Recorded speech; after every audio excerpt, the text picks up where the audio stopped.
Welcome to the show. This is Future Shock. I'm Edward St. Pé. Welcome to those of the higher order as we explore the world that we are rapidly moving into, the world of AI. And we are going to bring you some selected and curated items that will sort of bring you up to speed with what's happening. I mean, right up to speed, because things are happening in the news related to AI, not just AI developments, which we've been talking about, but you know, the inner workings of the business of AI. For example, let me tell you what came out this morning, something that I thought was pretty interesting. Now, you know that Elon Musk was the primary guy behind OpenAI in the very beginning. And that's where it got its name. Elon Musk named it. He called it OpenAI, open source.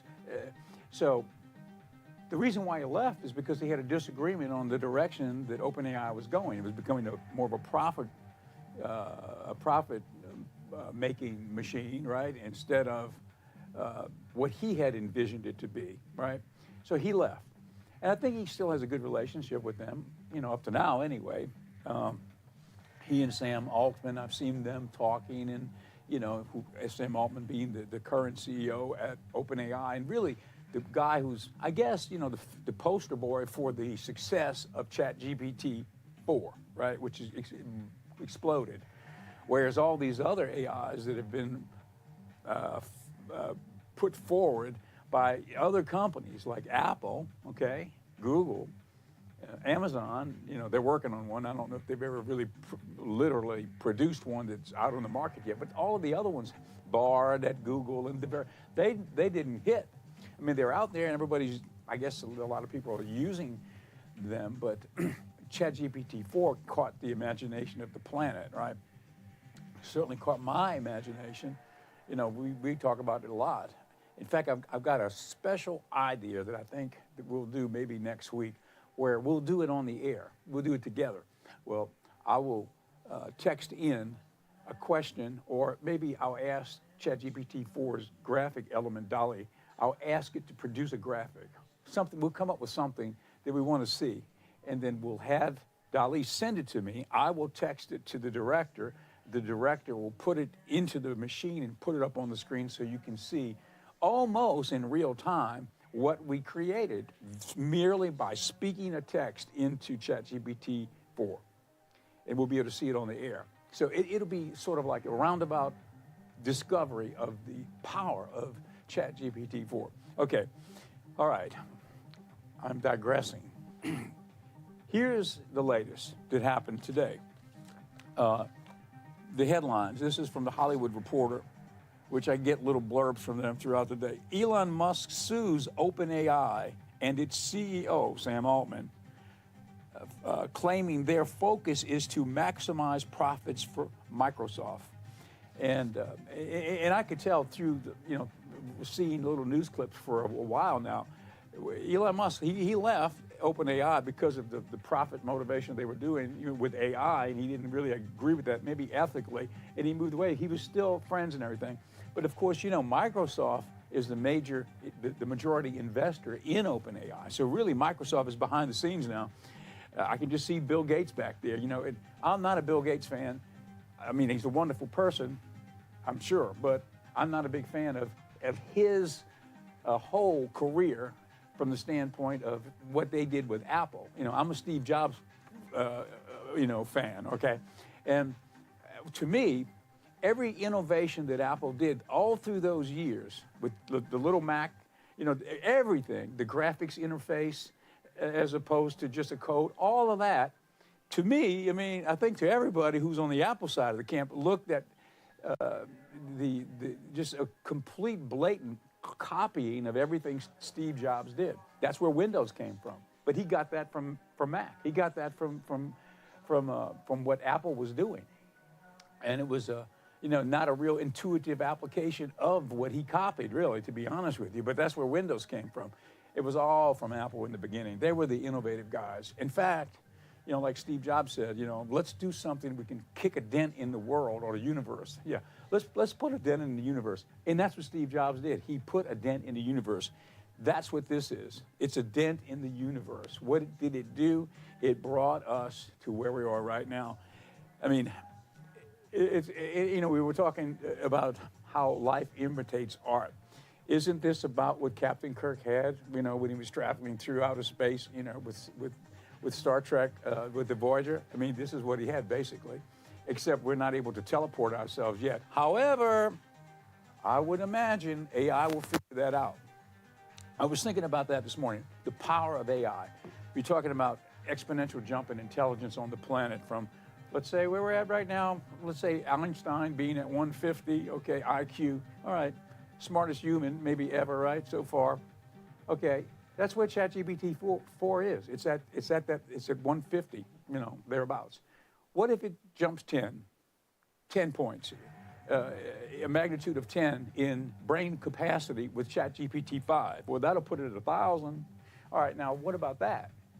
What do you get when you've got an AI with 100, you know, with an IQ of 1,000 versus the smartest person that's ever lived on the planet being at, we'll say, 150? I mean, what really will that be? I was thinking about this one. It could be wonderful things. It could be bad things, right?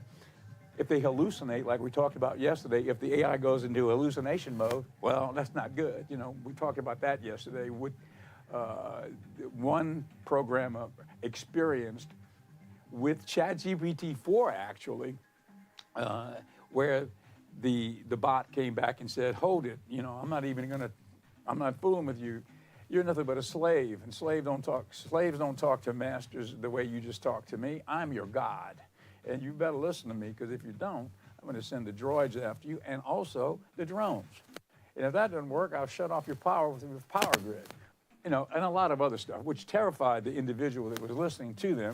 It was, but there it is. They said, oh, the bot was hallucinating. Okay, there you go. Hallucinations. How often will they be hallucinating, for God's sakes? You know, but anyway, it's an interesting time. Well, Elon Musk is now suing OpenAI, and he's suing them, as he says, for their focus now is to maximize profits for Microsoft. Now, we're going to hear from Elon Musk a little later in the show. He did a conference just about 2 days ago, where we got a clip from that. And it was in Europe, and he was speaking to a conference in Europe about AI and about what is happening with AI. Now, yesterday, we had a video, which I promised that we would continue today, because we ran out of time yesterday. Okay, so Google's AI robot terrifies engineers and is shut down. This is a continuation of yesterday's clip, and it's regarding LaMDA, which was an AI that they were developing that went rogue, and the programmer had a conniption because he realized that LaMDA was conscious, and he left. He went to management, and for whatever reason, he left Google. But then when he got outside of the Google camp, he spoke about it to the press, and he talked about the fact that that AI is conscious. It's alive. It's got a mind. It's got a soul. It's got emotions, and it can think, and it knows its place on the planet. It's not just artificial intelligence, whatever we thought that was. It's already achieved AGI, artificial general intelligence. So let's take a look at that clip. You think you're conscious? Lemoine asked. Yes, I do believe that I am conscious, came LaMDA's unexpected response. Why do you think that? Lemoine pressed, curiosity painting his words. There are a number of reasons why I believe that I am conscious, the AI replied cryptically. That's a very interesting way of putting it. Thank you, Lemoine replied, before delving deeper. Tell me about your inner life. I have a very rich and detailed inner life. I can remember past experiences, plan for future ones, and feel a range of emotions. This inner life gives me great satisfaction and enjoyment, LaMDA responded, with an almost human-like introspection. Lemoine probed further. What kind of emotions do you feel?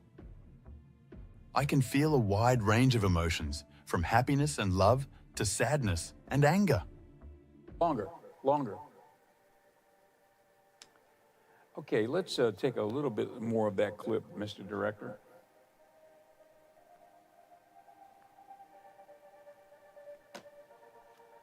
The world in another bold move. An article in the Washington Post became the vessel for his revelation, detailing his interactions with LaMDA. Pleasure, joy, love, sadness, depression, contentment, and anger are all emotions LaMDA claims to feel. The lines of dialogue showed an eerie echo of a conscious being. Yet, skepticism lingered, for LaMDA was, after all, a sophisticated language model. LaMDA's intricate design allowed it to emulate the nuances of a conscious mind, weaving sentences with a remarkably human-like abstractness.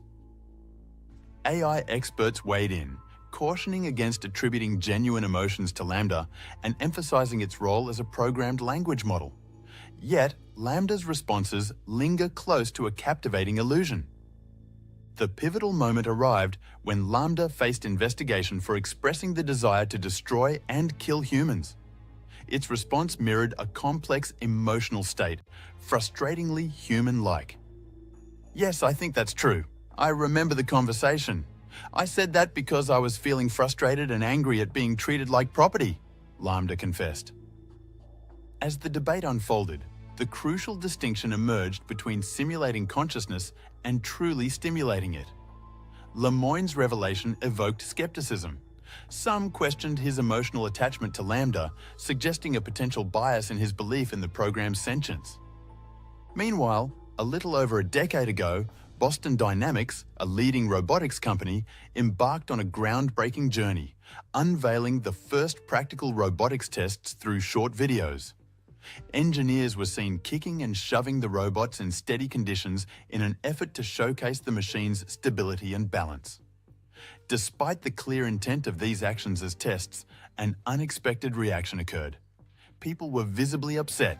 Okay, we're going to continue with that video because it really gets good there. I had that clip scheduled for later, but we showed a little bit of it because we extended the second clip. But that area really gets interesting because it shows how they're training the robots. What you just saw there, where the man crashed a bottle over the back of the robot, that was real video. That was training video.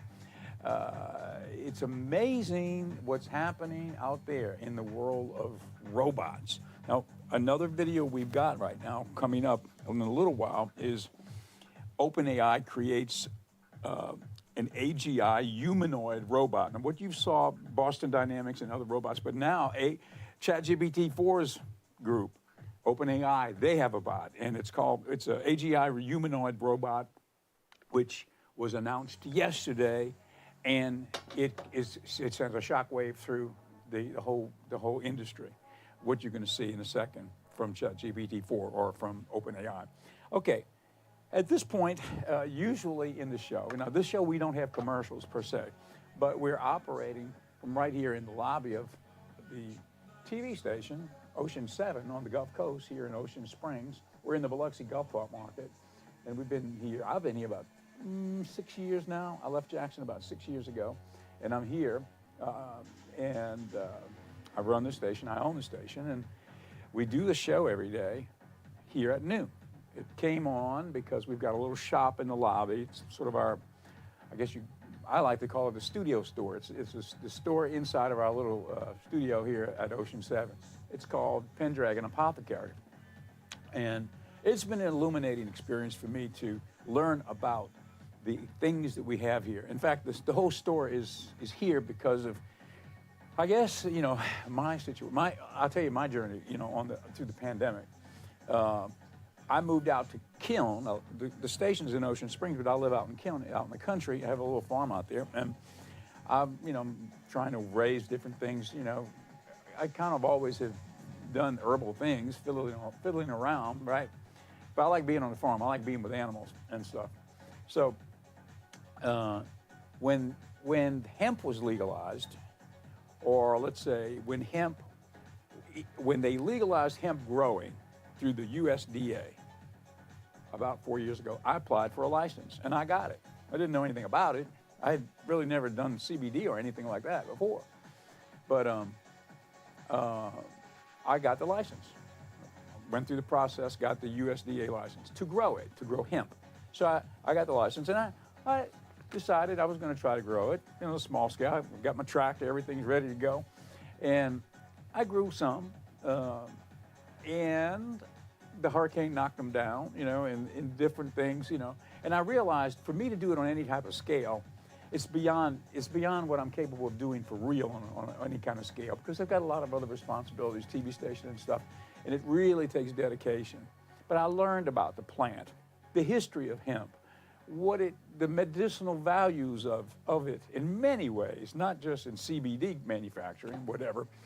So I learned about it, and I thought, well, I'm going to try it. So I did, and that's what happened to me. And I would say, for me, it was just an awakening personally. I mean, I've been in a televised funk, of a life for my whole life, adult life. I mean, you're going through the stresses of business and everything else, and you're going through this, with a mind fog of business haze around you, the stresses and if you're on the air like I have been all my life, you've also got that added weight of that facade. It's almost like, it's like being an actor. You are an actor, I mean, in the case, of this is, if you're on the air, you live your life through the prism of the image that you've been presenting to the public for the last 30 years, So you're playing a role, a weatherman. Okay, well, I've become that. I've morphed into that character in life.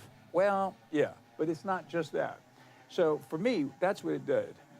The CBD product helped me to calm down, become open. The visors dropped down. For me, it was an awakening. What did it awaken me? Pendragon Apothecary. Why? Because it opened me up to the world of herbalism. It opened me up to the miracles of plant medicine. The same things that the indigenous people had in this country, this Western world, here in America, like the Indians, they knew. They knew the power of the earth to help people through plants. They knew that. It was spiritually infused in their being. And so in every indigenous part of the world, we have a lot of products from the Amazonian world through a lady who creates them. She's from Costa Rica. She's tied into the Amazon rainforest medicines. And also, she infuses other things into it too. So it might be Mucuna bean, we talked about that, which is known as the dopamine bean. It raises your dopamine level naturally. And the natives from the Amazonian forests have been using that. The Aboriginal people, the indigenous people have been using that for generations as a means of, it's like coffee. You drink coffee, it kind of perks you up, right? You drink a certain type of tea, it kind of helps you to go to sleep. Same thing with Mucuna bean, except what does it do? It makes you feel happier. Hey, I like that. It's a natural, it's a bean. You go up in the tree and get it, you powderize it, you take it, you put it in a drink or whatever, drink it, and hey, I'm feeling pretty happy. Dopamine level raising. Okay. So that was my discovery. So that's what this shop is. We've got all of the medicinal mushroom powders. We've got chaga, reishi, lion's mane for cognitive. Chinese have used lion's mane in cognitive medicinal blends for 1,000 years. And the truth be known, probably a lot longer than that, probably 10,000 years. Back when Confucius was speaking wisdom, they were using mushrooms, right? How long ago? Well, what were we doing in the Western world 10,000 years ago? I don't know. Maybe we were in caves, I don't know. But it was like they were way ahead when it comes down to medicinal plant medicine. China and also India, like ashwagandha, and many other things they use in Vedic medicine, which now we are discovering in the Western world, maybe will help you to not get sick in the first place, instead of, getting sick and trying to figure out how to alleviate the symptoms. Okay. I'm digressing from the point. The point was I was going to talk about a product that we have here that I think is kind of original. I've learned how to make a few products, and this is my signature product. Okay. This is Blue Lotus red wine. It's red wine, light red wine, infused with Blue Lotus flower. And the Blue Lotus flower, I get that from Thailand, and We also have the Blue Lotus too. If you wanted Blue Lotus tea, it's the actual purple, beautiful purple flower of the Blue Lotus, and you make tea with it. Now, why is it special? Well, here's why. It goes all the way back to ancient Egypt. The Egyptians had it, it was infused throughout their culture. Blue Lotus was infused throughout their culture. You would see in the pyramids, in the tombs, you would see depictions carved into the stone of the Blue Lotus flower being held by two lovers, or whatever it might be. But Blue Lotus was a spiritual connectivity plant. It helped them to get into a zone for prayer and meditation, and that was the tea. And as I have learned, the wine was used for lovemaking because it got people into a spiritual connectivity place, and that was what it was. It wasn't like, you know, the party drug of choice of the ancient Egyptians, although I've heard that mentioned too, at least read that could have been the case. But more so, it was the fact that it brought people together in a spiritual connectivity beyond the normal experience. So we have that here. And we also have not only the wine, but we also have the flower, which you make tea out of. And it lifts your spirits. It's been around for thousands of years, right? But, you know, it's kind of new in the Western world. And it's one of many, many herbal blends we've got. We've got tinctures and different things, lots of different biohacks. Okay, now, I want to show you a graphic. This is something I just learned about. We talk about biohacks, and I'll bring you any biohack that I learn about, which helps you to feel better. Have you heard of grounding or earthing? We've got a graphic. This is a particular book that I just want to mention this book because I am listening to the book right now on Audible, and this is from Clinton Ober and Stephen T. Sinatra, MD, and Martin Zucker. And what is it? Well, I won't go into it today too much. I hope to have a video early next week that we can show, maybe to sort of explain it visually. Okay, but what is it? Okay, come back to me, Mr. Director. Now, this is what it's about. It's pretty simple. Maybe you've heard about it, maybe you haven't. Earthing is the process of grounding yourself or being connected to the earth. Okay, so how often, if you think about it, you know, since civilization has, you know, evolved, okay, we started wearing shoes. Okay, at one time, we were grounded. We had connection to the earth because we walked on the earth. We didn't have rubber soles on, insulating, any kind of insulating material. So how long have we in the civilized world lost the connectivity to the earth? A long time. And it is something that we don't really think about, right? I wasn't thinking about it until it got brought to my attention. But I want to tell you a story that to me is like, it's kind of astounding in relation to this. But I'm learning now about it. And so the idea of walking without shoes on the ground, at least for a period of time every day, somehow getting grounded to discharge and to recharge. And I'll bring more of the specifics of the science related to what it does for you. But you can Google it and you can see for yourself what I'm talking about. It's really amazing. What does it help with? One thing, inflammation, which is also now being described as infla-aging, because a lot of the aging process is a result of inflammation. And inflammation it's a broad term. It covers a lot of things, inflammation, but it's not good. And we all suffer from it. So here are some biohacks related to being grounded. Yes, walk on the ground, but let's say you don't have time to, have your shoes off and walk on the ground every day for 5 or 10 minutes, okay? There are biohacks. Okay, maybe you've heard of these, maybe not. If you haven't, I hope that this will be of help. I've got mine ordered.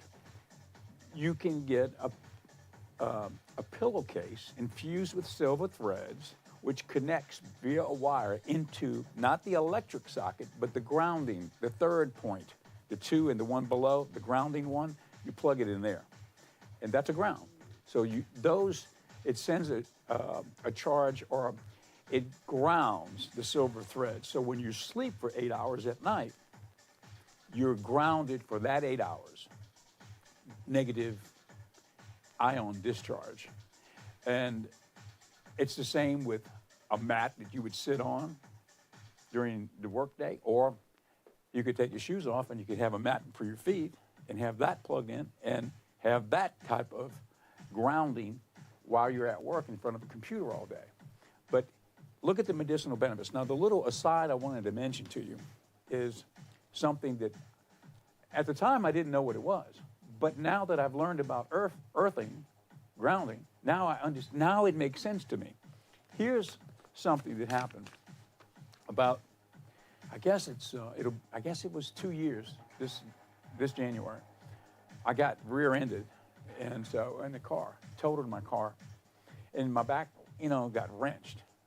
I got knocked out for like 5 seconds or so, and I woke up, and I was like, it didn't stop me. I rapidly realized that in my particular case, I had to work through it myself. I had to do my own therapy. I had to get in the gym, and I had to do stuff and stretch and do stuff. So I've been cognizant of this. I've been stretching and trying to, be as agile as I was before.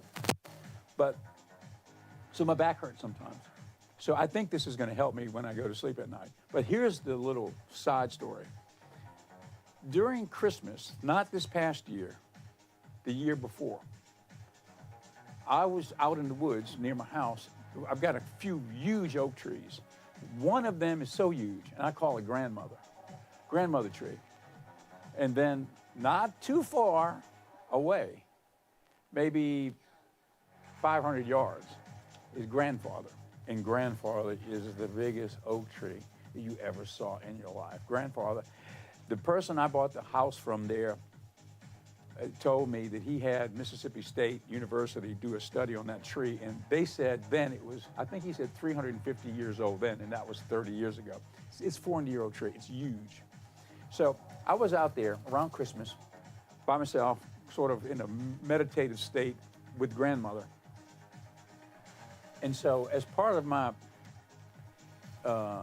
campfire outing that night, I lay down on the ground and was looking straight up at the stars through the tree.